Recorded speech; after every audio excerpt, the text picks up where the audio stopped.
Okay, it's 9 a.m. right now here in Germany. I think we can get started now with our webinar. Again, welcome to our today's session. My name is Victoria. I am the host for today, and now I am going to give you a quick introduction before we start our presentation. The webinar today will be recorded for you, and you will receive the video by mail in a few days. Of course, you will also have the opportunity to ask your questions here. In your Microsoft Teams window, you should find a Q&A section somewhere at the top or on the right-hand side. The icon looks like a speech bubble with a question mark, so I'm sure you will find it. We will then answer the questions at the end of the webinar, and if we don't manage to answer everything live, we will definitely get back to you via email afterwards. In this case, it would be great if you do not ask your questions anonymously. So if possible, please leave your email address with your question. And in this way, we can make sure that we can really get back to you with an answer. If you have any other questions, you are also welcome to contact us at any time at our general webinar address webinar_ngb@netzsch.com. I have already posted the address as a message, so you can access it at any time. And one last piece of information, this webinar will be held again today at 5 p.m. German time, which is 11 a.m. Eastern USA time. In case you have colleagues for whom this time might be more convenient, please feel free to share the link to the registration page, which I have already posted to you as a message as well. Now, I would like to introduce you to our today's speaker, Dr. Elena Moukhina.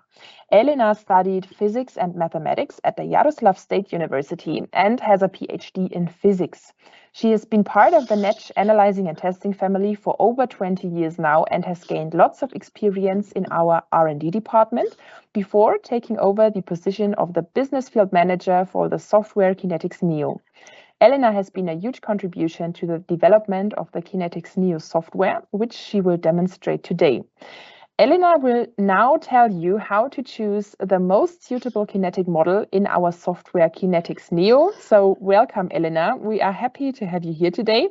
I will now hand over to you to get started. So enjoy our webinar and have fun. And I will be back for our Q&A session at the end.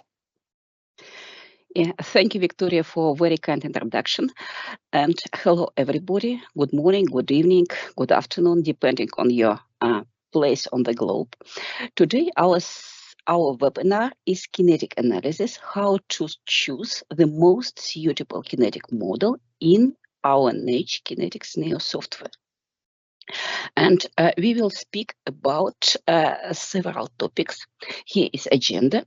The first, what kind of data are necessary? What is degree of conversion for kinetic analysis? Because sometimes there could be different degree depending on your process and on your measurements.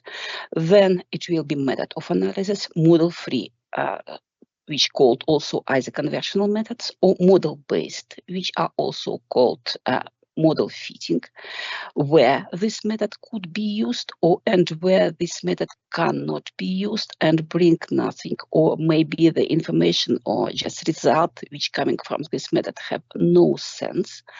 Then we speak about separately about model-free methods, for example, either conventional method and model-based method.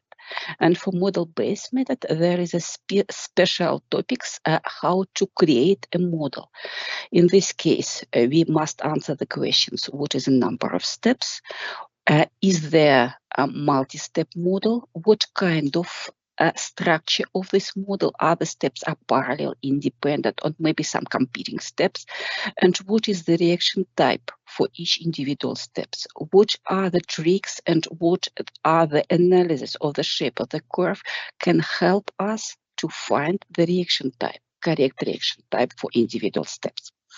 And now let's start. We are work with kinetic analysis of thermal analytical data. And the thermal analytical data are the data from thermal analysis. They are generally TG, DSC, maybe rheology. And here are our data. So in order to make a kinetic analysis of chemical reaction from TG data, we have data with different heating rates, at least 3 heating rates, where we have initial mass is the same for all measurements, final mass is the same, but the temperature where we have main reaction or maximum of reaction is different. For slow heating, it's earlier because we have enough time for slow heating, and for fast heating, it's later because everything happens very fast. The heating is very fast, and therefore the reaction maximum is moved to the higher temperature. For DSC, if you speak about chemical reaction, then usually we have several measurements, at least 3 measurements, which measure heat flow. For a reaction, for example, exothermal or endothermal reactions. If you speak about crystallization process, crystallization kinetic, then usually we use isothermal measurements at different temperatures or cooling measurements. For example, here, less intensive for cooling measurement is for slow cooling, and the mostly intensive is for fast cooling. Then we can make analysis of areometric data, where we measure the shear viscosity at the beginning.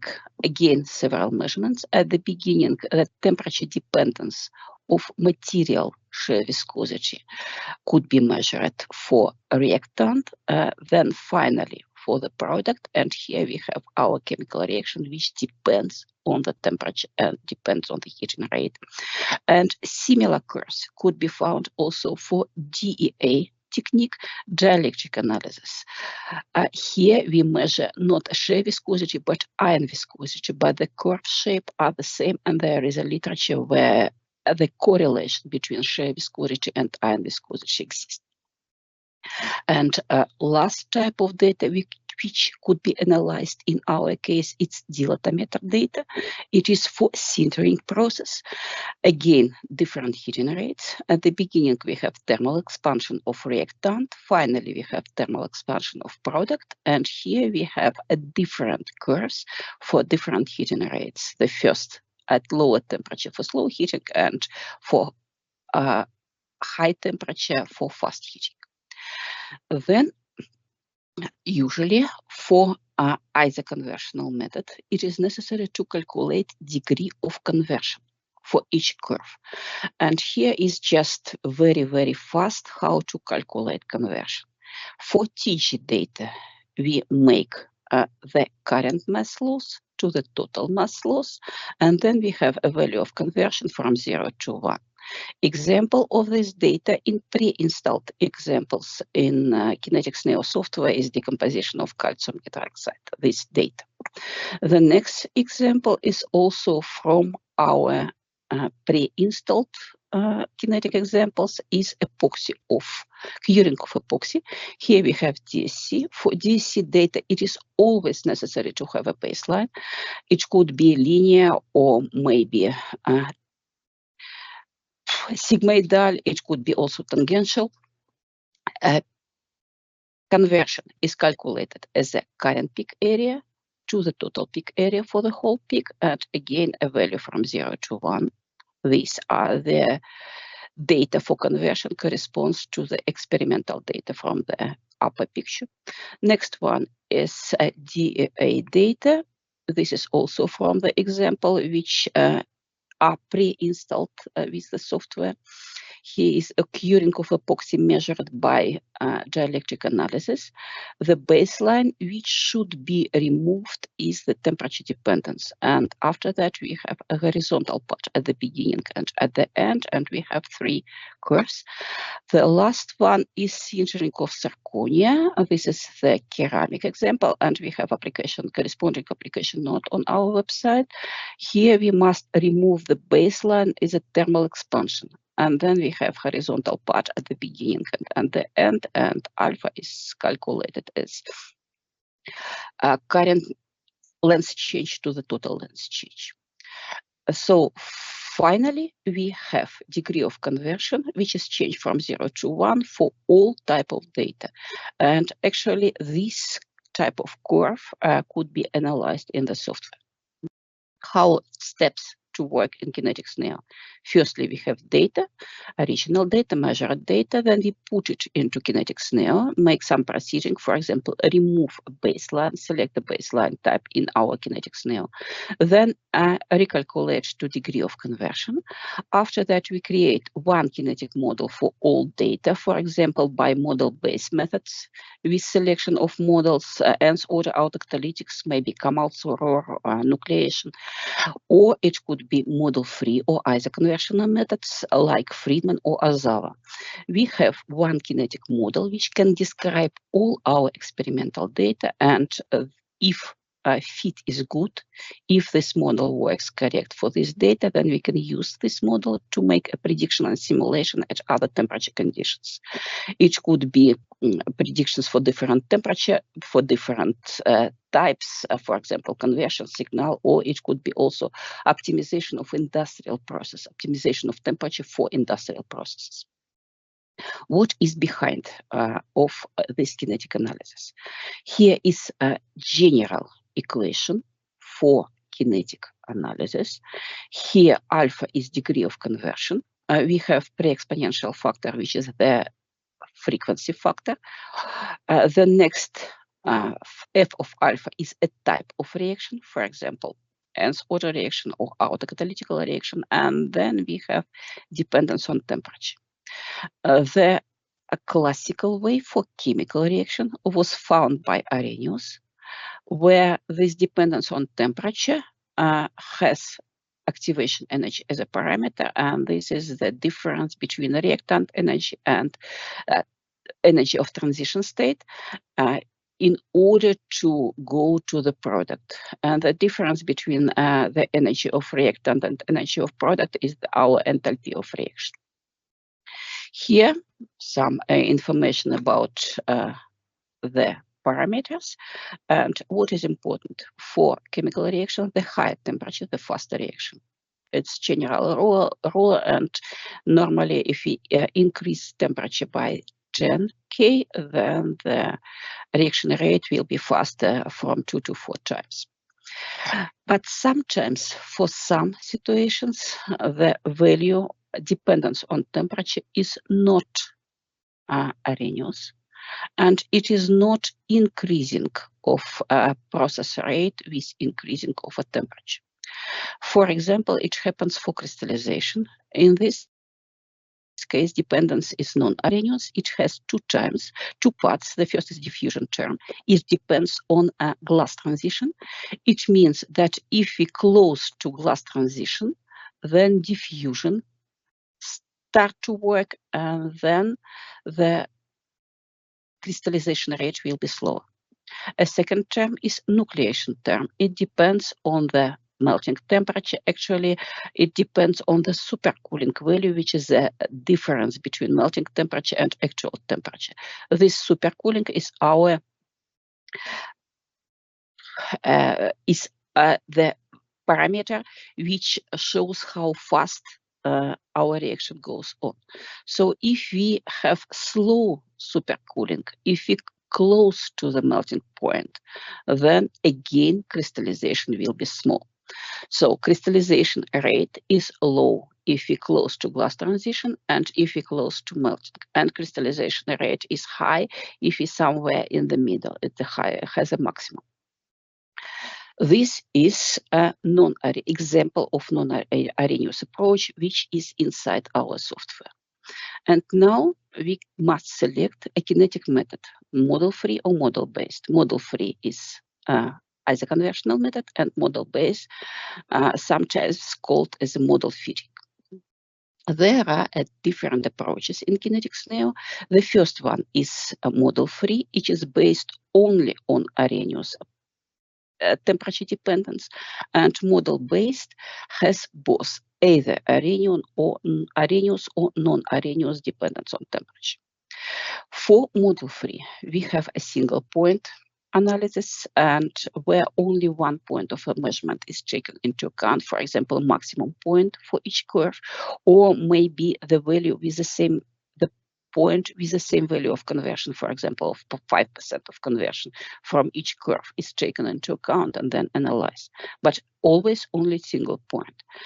The next group for model-free methods are multi-point analysis. The mostly famous of them is Asava, Flynn-Wall, Friedman, Kissinger, Akahira, Sonoza, Vizovkin.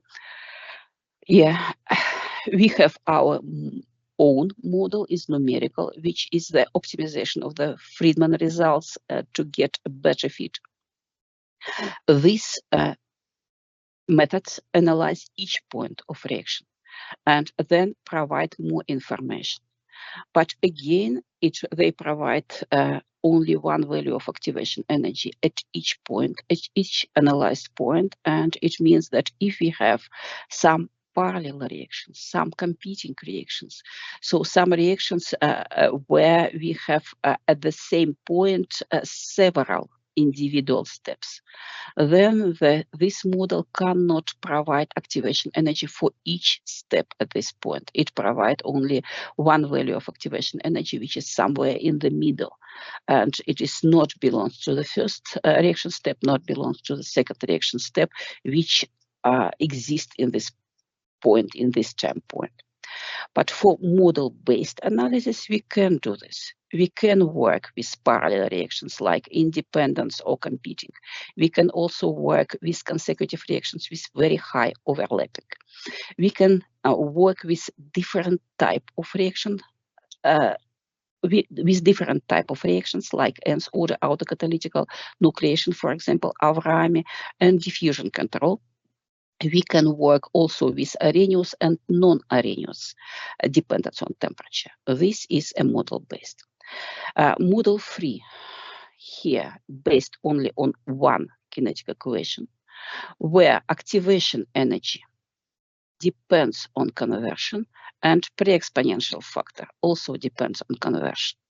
Here, main assumption that one kinetic equation, they depends on conversion. Reaction rate has the same conversion. At the same conversion is only a function of temperature. So the points from different curves with the same conversions are taken for analysis. That what is important, the total effect must be the same for all curves, and changes of mechanism should be at the same conversion value. So if there is not one-step reaction and we have a changing of mechanism from one step to another, it must happen at the same conversion value. If not, then the method doesn't work. Model-based, it works. It based on assumption that we have several individual steps, like A goes to B, B goes to C, and so on.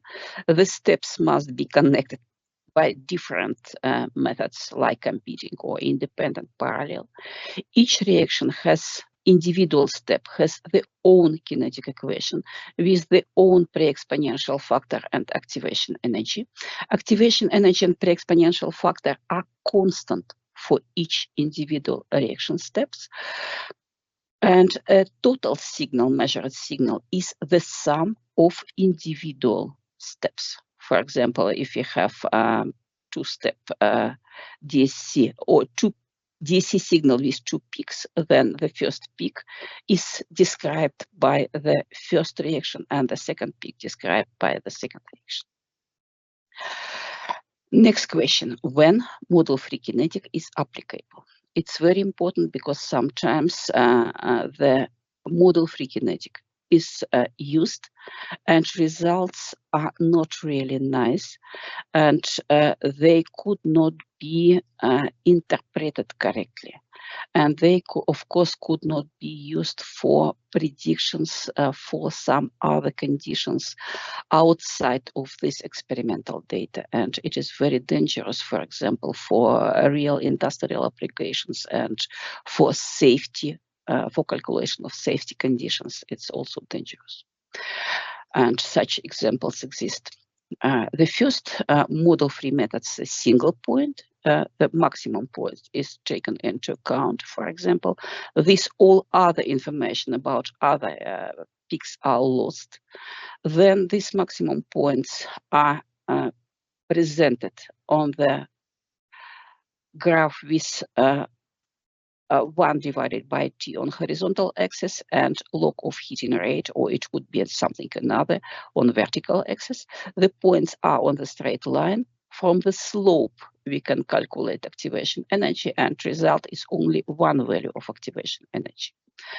What's the problem? That the problem here, everything outside of this one point is lost. And it could work only for one-step reactions where activation energy is constant. Then this method can provide something more or less good. If it is if you work with measurements where we have only one point, for example, OIT, or oxidation induction type, or OOT, oxidation onset temperature, then we have only one point of measurement, and then we can use this single point analysis. It could be used, but not for the whole curve. The next group is for multi-points. Here, the points with the same value of conversion are taken from different curves. For example, alpha is 0.5. Then these points have own slope and own activation energy on the Arrhenius plot, and then we have activation energy for this value of conversion, for example, for 0.5. We can take it at another value of conversion, for example, 0.8. Then we have another line, another slope, and another value of activation energy, and function. Result is a function activation energy depending on alpha. Important that all data are analyzed. It works correct for single-step reactions and could be used for multi-step reactions if the activation energy changed very slow, or if there is no big overlapping. Again, for overlapping process, it provides only one value of activation energy, and it does not belong to the first, not belongs to the second.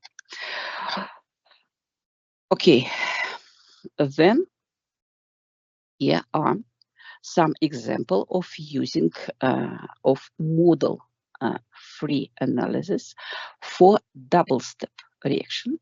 Here, this example is decomposition of lanthanum hydroxide.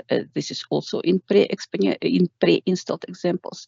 And here, if you make 1 point analysis, then of course a second point is the second step is not analyzed. If you use Azawa analysis or Kissinger analysis, they are integral methods for kinetics. Then they works good for at the beginning, but the final part, it contains integral from the beginning to the current point, and therefore we see that for final part it doesn't work well. So we do not recommend to use these methods for multi-step analysis. And here are the methods which are differential methods, Friedman with Zovkin, and our natural numerical method, which provide a little bit better R-square. And here you see everywhere very good agreement between fit, which is a line, and experimental data, which are the points for all of them. And we recommend especially these methods for model-free analysis, if the model-free analysis is applicable. In order to answer if model-free analysis is applicable, we must answer the questions: is measurement of reaction is incomplete? Is the peak area depends for different DSC curves depends on the heating rates, or is it the constant value? The same for the residual mass for TG. Are there peaks of different directions? Is mechanism changed at the same conversion value? Is this a mixture of independently reacting components with parallel reactions? So if the parallel reactions are present, if there is diffusion control with possible vitrification, yes or no? Is this crystallization for cooling close to the glass transition? Is the intermediate reactant important? So we must answer all these questions. And if all answers are no, then both model-free methods and model-based methods can be used. If any of answer is yes, then model-free method is inapplicable, and only model-based method can be used. So this is the first check which should be done. Let's go to examples. First, is reaction completely measured? If it's completely measured, then we know the final value. We can calculate degree of conversion very fine, and we can make a model-free analysis. If reaction is not completely measured, then we don't know the final value and we cannot calculate degree of conversion. And then the model-free method is not applicable and we must use model-based method.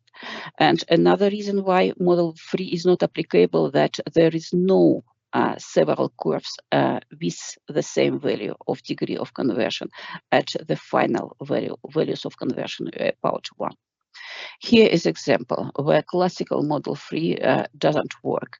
Firstly, here the mass is not measured for all curves up to the end for some reasons.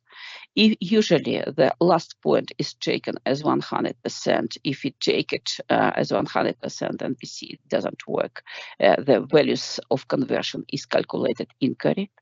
In our software, we are able to put a final mass, just assumed mass for these curves, for all curves, and then the degree of conversion could be calculated correct. But again, in order to apply model-free methods, it's necessary to know to have the same value of conversion for each. For example, for 1, here we have no, for 0.9 we have only 1 point, and therefore the method doesn't work. If we use ASTM, then it doesn't work. If we have model-free according to Vizovkin, it doesn't work. It works only up to points where we have all curves. What to do?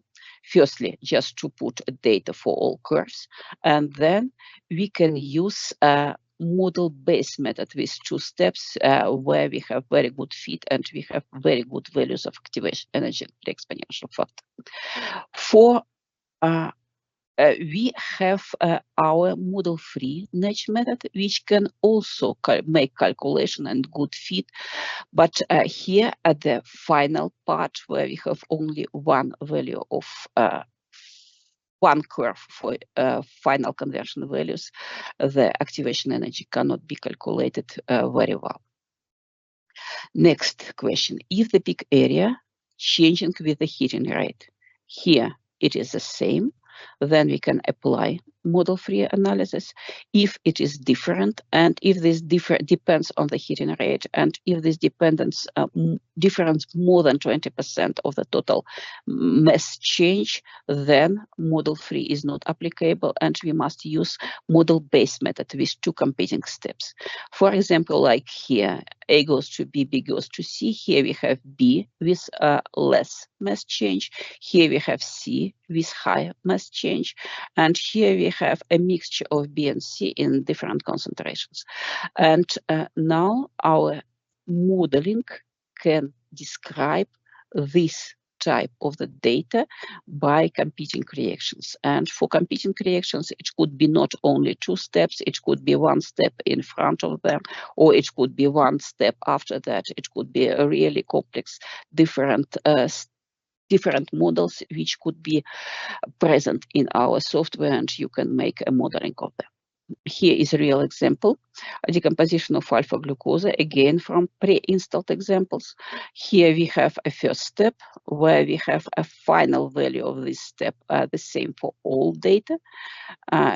This is A to B, and after that we have a different final products, final mass loss for 2 competing steps, B to C and B to D. Next question, are there peaks with different directions? Here, if the peaks with the same direction, then the degree of conversion is always positive, model-free is applicable. If the peaks of different direction, one is exothermal and another is endothermal, then if we recalculate the degree of conversion, we have negative conversion here at the beginning, and no one of model-free method cannot work with negative values.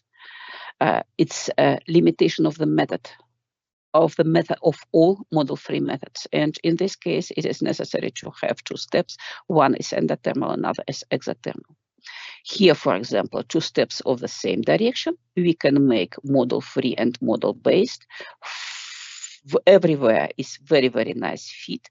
And for model-based, we have also individual peaks. It looks very nice. If you have different directions, here again, example from our pre-installed examples, we have a 3-step model, and then we have the first step A to B, the second very sharp peak B to C, and then the exothermal peak C to D, which is can happen only after 2 first endothermal reaction steps. Next question: is mechanism changed at the same conversion value? If it happens like here we have the first part of reaction and the second part of reaction, and the changing happens at the same value of conversion, then a model-free is applicable. If we have something like here at different points, it's real data, real measured data, then model-free is not applicable, because here we have a still first mechanism, but at the same conversion here we have already another mechanism. What to do?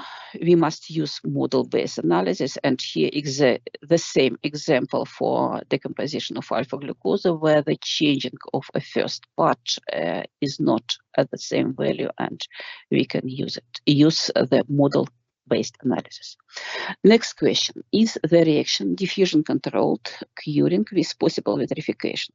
It is very important for situations where we work with curing of epoxy, maybe curing of polyurethane. We work with composite materials, and we know that there is a glass transition during our reaction. In this case, we must always check at which temperature glass transition works. And if the glass transition somewhere in the middle of our reaction, then it means that part of our reaction goes in elastic or liquid viscous state, where we have a chemically controlled reaction, and a second part after vitrification, after glass transition happens in the glassy state, where we have a reaction under diffusion control. For example, here we have experimental data from maybe 80 to maybe 180 degrees C is our measurements, and our glass transition for uncured materials 25 degrees C, for cured material is 165. It means that the glass transition is somewhere here during our curing reactions. And it means that we must check what happens. Let's see. If our temperature has sample temperature has some value, then at the beginning, the glass transition temperature is below then the sample temperature. Sample temperature is above glass transition. Material is in a rubbery or liquid state, elastic or liquid states. We have fast curing, which is chemically controlled. And then if reaction then we have vitrification, where both temperatures are equal to each other. And after that, the temperature of a sample is below glass transition temperature, and we have material in the glassy state which could be broken, and then we have a slow curing under diffusion control. And here for kinetic analysis we must take into account vitrification. We have here vitrification point for very slow value, for very slow heating rate, and for fast heating rate it is somewhere at higher value. And in this case, model-free analysis could not be applicable because he has no any information. It has no any information about glass transition, and cannot change reaction mechanism according to the glass transition value. Here is an example of the glass transition. The stars are the points of vitrification, and we have very nice fit. And we switch on the diffusion control in our software, and we can use it. We have nice fit, and we can use it for predictions. Now, crystallization. For crystallization, we have here two curves, heating, where we have a glass transition called crystallization and melting, and then we have a cooling and crystallization during the cooling. Crystallization of polymers can happen between glass transition and melting point. If we speak about isothermal crystallization, then we can apply Arrhenius approach where dependence on temperature could be described according to Arrhenius with activation energy. But if you speak about cooling, then we have crystallization somewhere in the middle, and here the melting temperature and glass transition both play a role. So it's outside of Arrhenius approach. Here we must use non-Arrhenius approach, which is Hofmann-Lauritsen. And here we must use the dependence on temperature, which take into account the glass transition temperature and the melting temperature, both. Here is example for isothermal crystallization. How to check what kind of kinetic method could be used. For example, here glass transition is 40, melting point is 180, and our experimental data are from 160 to 162 to 168. Here is glass transition, melting. We are close to the melting and we have a constant peak area. Then model 3 theoretically can be used, or Arrhenius approach could be used, but the results are able or just validated only at the temperatures close to melting point. These results will not work somewhere here or here or here. Another one is crystallization during the cooling. Here we have a glass transition. Here we have a melting point of PET. And here are our temperature range where our crystallization happens. This temperature range is not close to the melting point. It is between the glass transition and melting temperature. And here model 3 is not applicable. We must use model based kinetics. Here is firstly isothermal, where Arrhenius approach could be used. And here we can use both model free and model based, and we have everywhere very, very good fit. For model based, it doesn't matter. But if you would like to know the dimension for Avrami, then you can use model-based method with Avrami crystallization. Alternatively, you can use Shostak-Berggren reaction. Another one, this PET, which was shown. Here we must use non-Arrhenius, Hofmann-Lauritsen. And for non-Arrhenius approach, as reaction type, we recommend to use either Nakamura crystallization or Spirazzoli crystallization. According to our experience, Spirazzoli crystallization works much better, and this is now the best crystallization dependence what we have inside our software. Another question, is the intermediate reactions important? If you say yes, then we must use model-based method.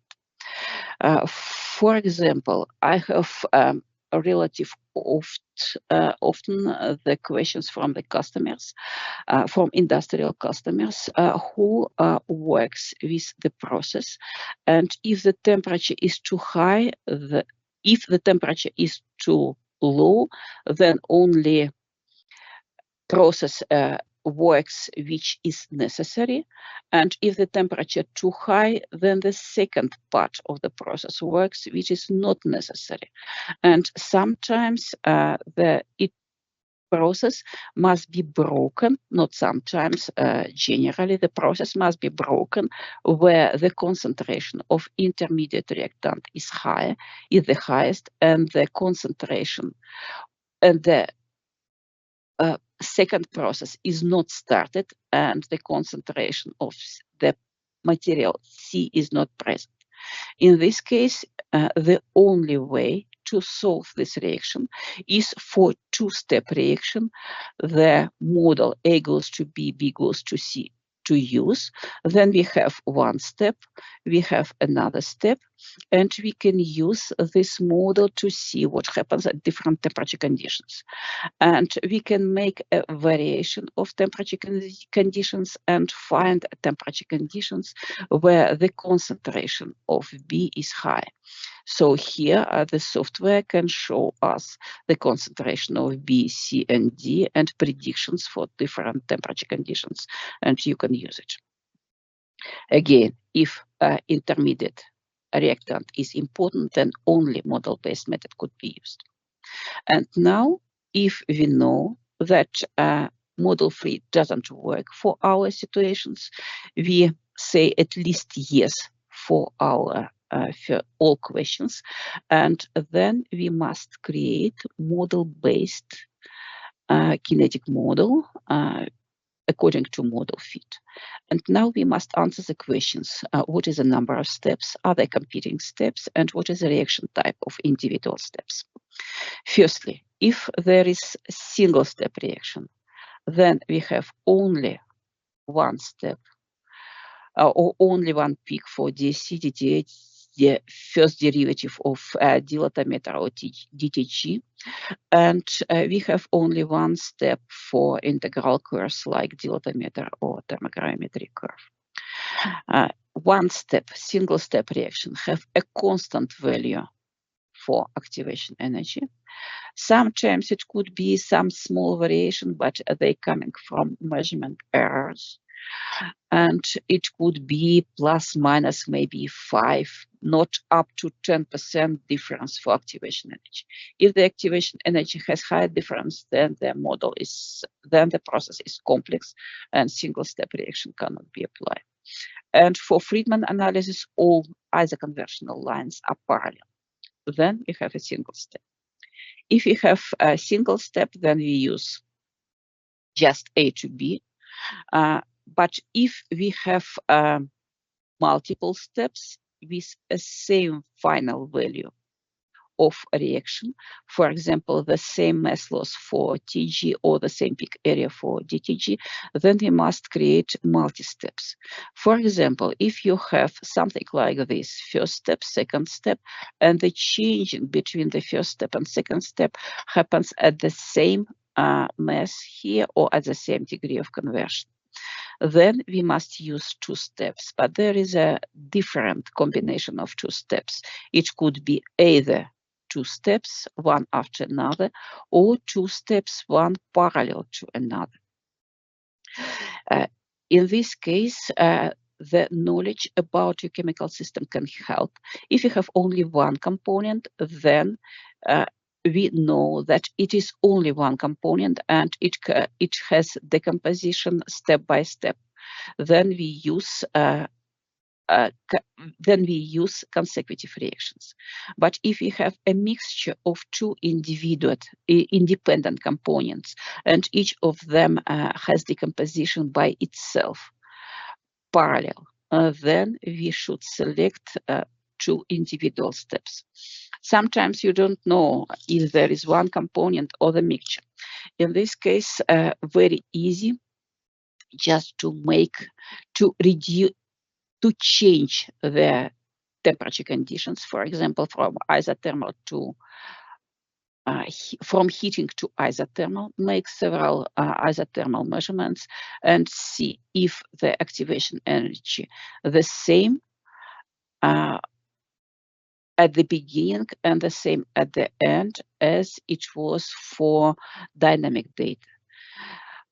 If it is the same at the beginning, for example, 50 kilojoule per mole for dynamic data and for isothermal data, and at the end, for example, 100 kilojoule per mole for dynamic data and for isothermal data, then we must select consecutive steps. But if the steps are parallel, then for isothermal conditions, then they can exchange the order. For example, for dynamic, we have a first step 50 kilojoule per mole and the second is 100.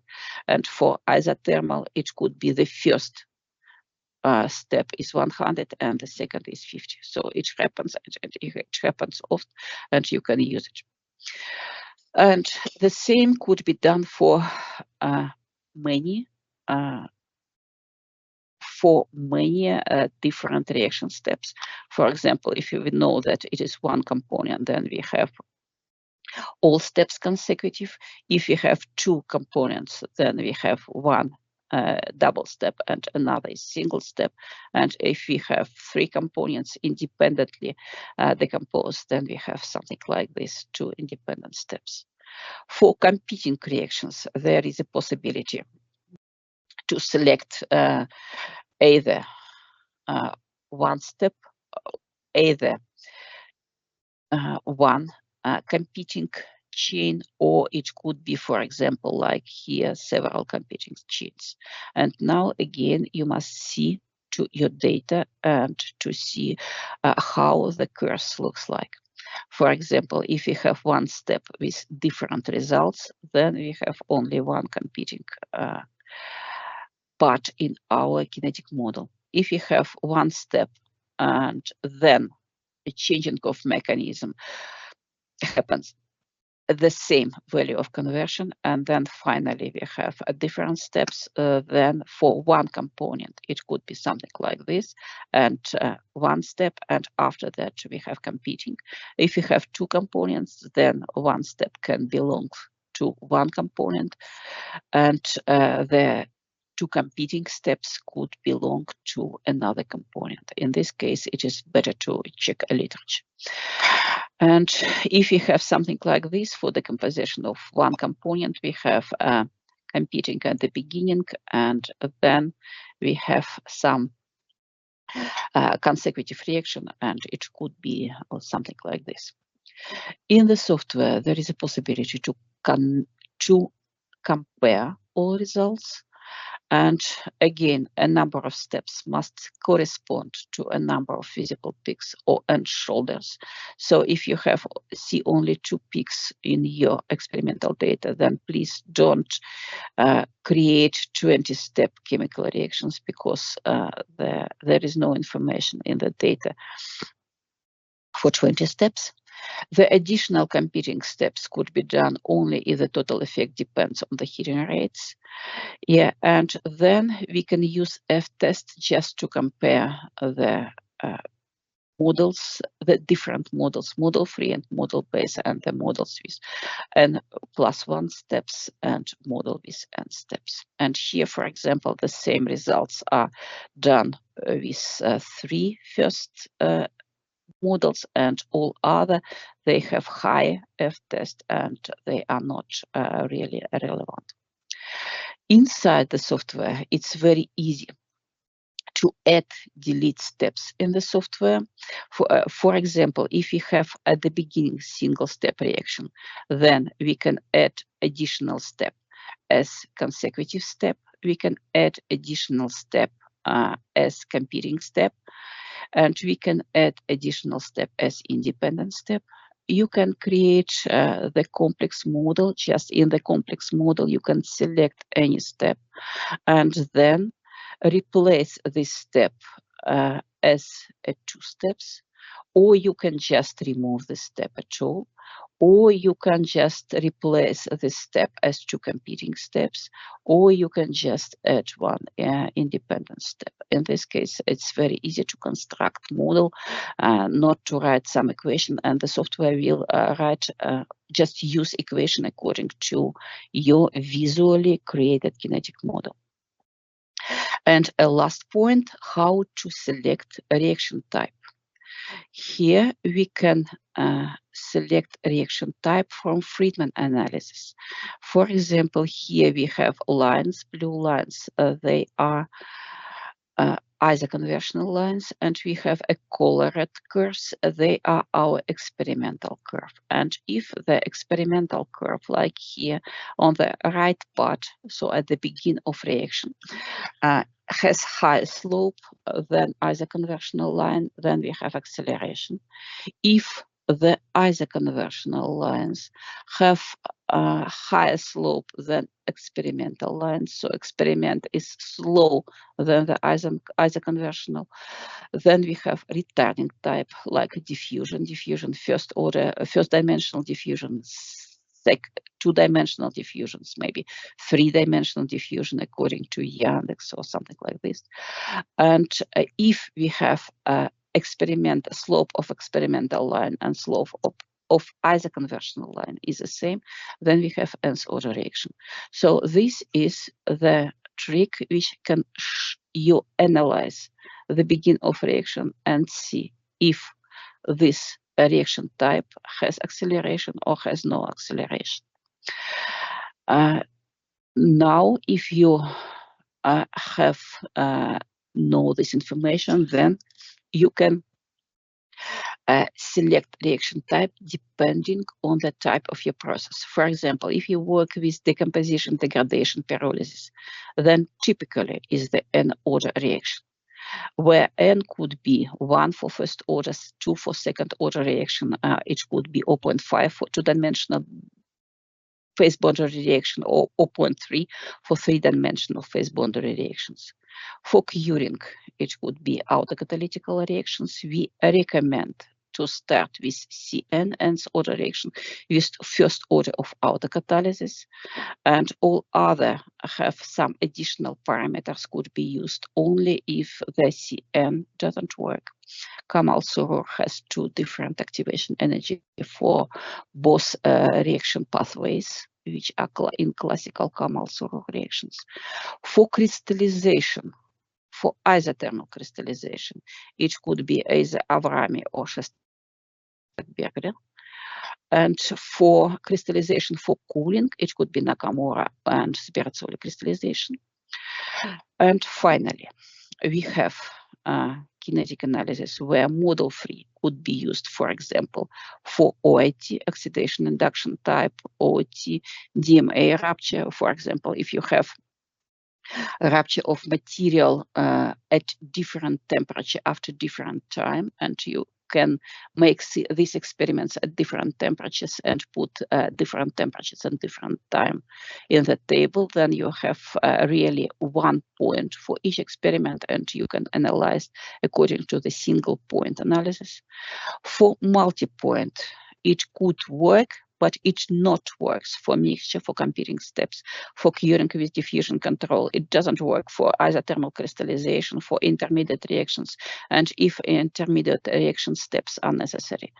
Important that it should be the same effect for all cores, and mechanism changes must be done at the same conversion.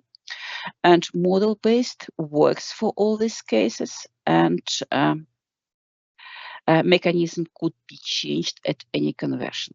Additionally, here is non-Arrhenius method could be used. Finally, we have our Kinetics Neo, which is based on ICTAC committee recommendation, where I'm proud to be here as a co-author. And here the theory which is wrote in these recommendations is implemented in our Kinetics Neo software. And we have also our Kinetics Neo website, where we have user guide, training examples, which are written step by step how to make analysis. We have webinars for PDF and video. You can order a trial version for 30 days. That's all. Thank you. And here are our email where you can write your questions regarding Kinetics Neo.